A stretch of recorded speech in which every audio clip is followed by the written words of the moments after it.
నమస్తే ఫ్రెండ్స్, నేను మీ అఖిల. Welcome back to చిన్ని వ్లాగ్స్. సో ఈరోజు వీడియో వచ్చేసి ఏంటంటే సమ్మర్ స్పెషల్ చల్లచల్లని బాదం కుల్ఫీని ఈజీగా ఇంట్లోనే ఎలా ప్రిపేర్ చేసుకోవాలో ఈ వీడియోలో చూసేద్దాం. సో ఎలాంటి బీటర్, క్రీము లాంటివి యూజ్ చేయకుండా పాలతో ఇంట్లో ఈజీగా ప్రిపేర్ చేసుకోవచ్చు. ఇంట్లో ఉండే వాటితో చాలా ఈజీ ప్రాసెస్లో చూపిస్తాను ఈ వీడియోలో. ఎక్కడ స్కిప్ చేయకుండా ఎండ్ వరకు చూసేయండి. బాదం కుల్ఫీని చేయడానికి ముందుగా ఒక 15 వరకు బాదం పలుకులను నానబెట్టుకోవాలి. ప్లానింగ్ ఉంటే ఒక 5 అవర్స్ ముందు నానబెట్టుకున్నా పర్వాలేదు, లేదంటే కొంచెం వాటర్ను హీట్ చేసి ఒక అర్ధ గంట వరకు నానబెడితే సరిపోతుంది. చూడండి, నేను వాటర్ను హీట్ చేసి ఒక 30 మినిట్స్ వరకు ఈ విధంగా నానబెట్టుకున్నాను. ఇప్పుడు పైన ఉన్న పొట్టును తీసేసుకుందాం. పొట్టుతో కూడా చేసుకోవచ్చు. ఇప్పుడు వీటిని ఒక పక్కకు పెట్టుకోవాలి. ఇప్పుడు స్టవ్ ఆన్ చేసి ఒక మందపాటి ప్యాన్ పెట్టుకొని, చూడండి నేను ఫుల్ క్రీమ్ మిల్క్ని యూజ్ చేస్తున్నాను. ఇలా ఫుల్ క్రీమ్ మిల్క్ యూజ్ చేయడం వల్ల యూజెస్ ఏంటంటే టేస్ట్ అనేది రెట్టింపుగా ఉంటుంది. మనం మామూలుగా గేదె పాలు, ఆవు పాలు అయినా కూడా యూజ్ చేయొచ్చు. 1/2 లీటర్ పాలు అనేవి వేడయ్యేలోపు ఇప్పుడు ఒక మిక్సీ జార్ తీసుకుందాం. అందులోకి మనం ముందుగా పీలప్ చేసిన బాదం పలుకులు ఉన్నాయి కదా, వాటిని మిక్సీ జార్లో వేసుకోవాలి. మంచి ఫ్లేవర్డ్ కోసం ఒక 2 ఇలాచీలను కూడా వేసుకుంటున్నాను. ఇప్పుడు ఇందులోకి పావు గ్లాస్ వరకు మిల్క్ను యాడ్ చేసుకొని మంచిగా మెత్తగా ఫైన్ పేస్ట్ చేసుకోవాలి. చూడండి, ఈ విధంగా మెత్తగా గ్రైండ్ చేసుకొని పక్కకు పెట్టుకోవాలి. ఇప్పుడు ఒక బౌల్ తీసుకొని అందులోకి 1 టేబుల్ స్పూన్ వరకు 1 ఫుల్ టేబుల్ స్పూన్ వరకు కస్టర్డ్ పౌడర్ని తీసుకొని కొన్ని వాటర్ను యాడ్ చేసుకొని ఉండలు లేకుండా కలుపుకోవాలి. చూడండి, ఈ విధంగా కలుపుకొని పక్కకు పెట్టుకోవాలి. ఇప్పుడు చూడండి, పాలు అనేవి ఒక పొంగు వస్తున్నాయి కదా, ఇవి మంచిగా ఒక 5 నిమిషాల వరకు స్టవ్ని లో ఫ్లేమ్లో ఉంచి మంచిగా మరగనివ్వాలి. పాలు అనేవి ఎంత స్లోగా మరిగిస్తే మనకు ఐస్ క్రీమ్ టేస్ట్ అనేది అంత బాగా ఉంటుంది. కాబట్టి మిల్క్ని మాత్రం స్టవ్ లో ఫ్లేమ్లో ఉంచే మరిగించుకోవాలి. పాలు ఇలా మరుగుతున్నప్పుడు మనం ముందుగా ఫైన్ పేస్ట్ చేసి పెట్టుకున్న బాదం పేస్ట్ ఉంది కదా, దానిని ఇలా మరుగుతున్న పాలలోకి వేసుకోవాలి. ఇప్పుడు ఇందులోని కొన్ని పాలను తీసుకొని మిక్సీ జార్లో వేసుకొని మిగిలిన బాదం పేస్ట్ని కూడా అంతా అందులో ఏమి లేకుండా ఇందులోకి యాడ్ చేసుకొని మంచిగా కలుపుకోవాలి. మనం మిక్సీ పట్టుకున్న బాదం పేస్ట్ అనేది పాలలో పూర్తిగా మంచిగా మరిగిపోవాలి.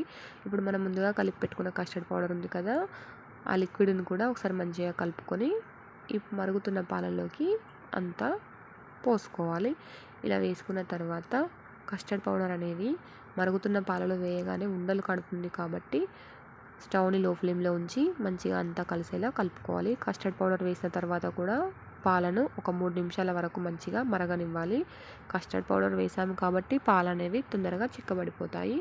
పైన అట్టు అనేది పేరుకోకుండా ఎప్పటికప్పుడు మంచిగా కలుపుకుంటూ ఉండాలి.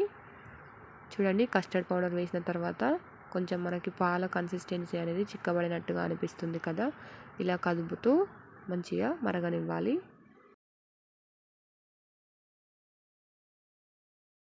సో ఇలా పాలు మరుగుతున్నప్పుడు మీ దగ్గర అవైలబుల్గా ఉంటే కుంకుమ పువ్వు రెమ్మలు కూడా వేసుకోవచ్చు, లేదంటే స్కిప్ చేయొచ్చు. చూడండి, ఇప్పుడు ఇందులోకి కొన్ని జీడిపప్పు పలుకులను ఈ విధంగా పొడి చేసుకొని వేసుకోవాలి. ఈ జీడిపప్పు పలుకులను అనేది ఈ విధంగా వేసుకోవడం వలన మనం ఐస్ క్రీమ్ తింటుంటే చాలా బాగుంటుంది టేస్ట్ అనేది. ఈ జీడిపప్పు పలుకులు వేసుకున్న తర్వాత కూడా లో ఫ్లేమ్లో ఉంచి ఒక 3 మినిట్స్ వరకు మంచిగా పాలను మరిగించుకోవాలి. చూడండి, ఇప్పుడు నేను ఈ మిల్క్కి సరిపడేంత చక్కెరను వేసుకుంటున్నాను. షుగర్ అనేది మన ఇష్టం అండి.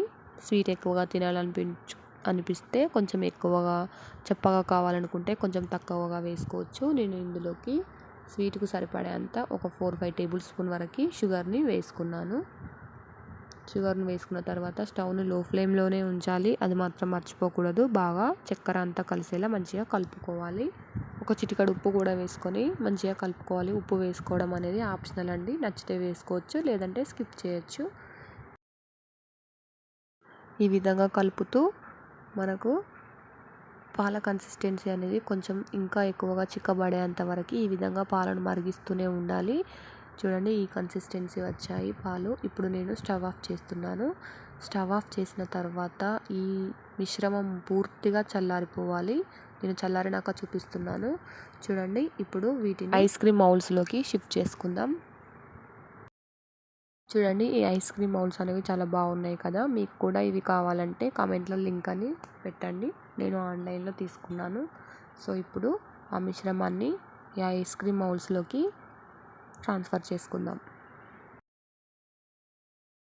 ఈ మిశ్రమం మాత్రం పూర్తిగా చల్లగా అయిపోవాలండి. కొంచెం కూడా వేడిగా ఉండొద్దు. పూర్తిగా చల్లబడిన తర్వాత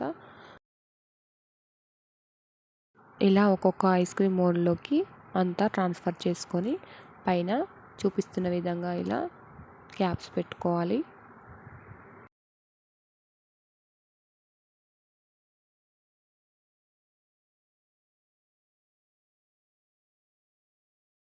ఇప్పుడు దీనిని డీప్ ఫ్రిడ్జ్లో ఒక 12 గంటల వరకు మంచిగా ఫ్రీజ్ చేసుకోవాలి.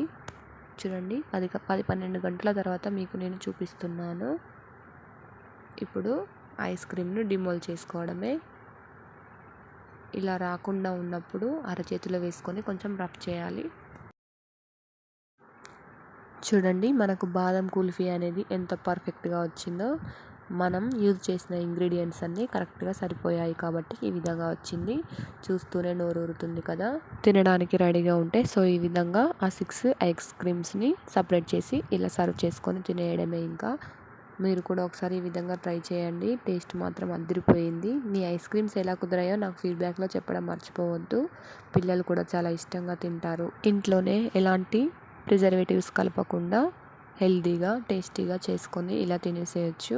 మనం బయట తినే ఐస్ క్రీమ్ షాప్ టేస్ట్లో కన్నా మనం ఇంట్లో ఈ విధంగా ప్రిపేర్ చేసుకున్న ఐస్ క్రీమ్ కుల్ఫీలు మాత్రం టేస్ట్ అనేది 100% ఎక్కువగా ఉంది. కాబట్టి మీరు కూడా ఈ విధంగా ట్రై చేయండి. ఈ వీడియో కనుక మీకు నచ్చినట్లయితే లైక్ చేయండి, షేర్ చేయండి, కమెంట్ చేయండి. మరిన్ని మంచి మంచి healthy and different delicious recipes కోసం చిన్ని వ్లాగ్స్ ఛానల్ని సబ్స్క్రైబ్ చేయడం మర్చిపోవద్దు.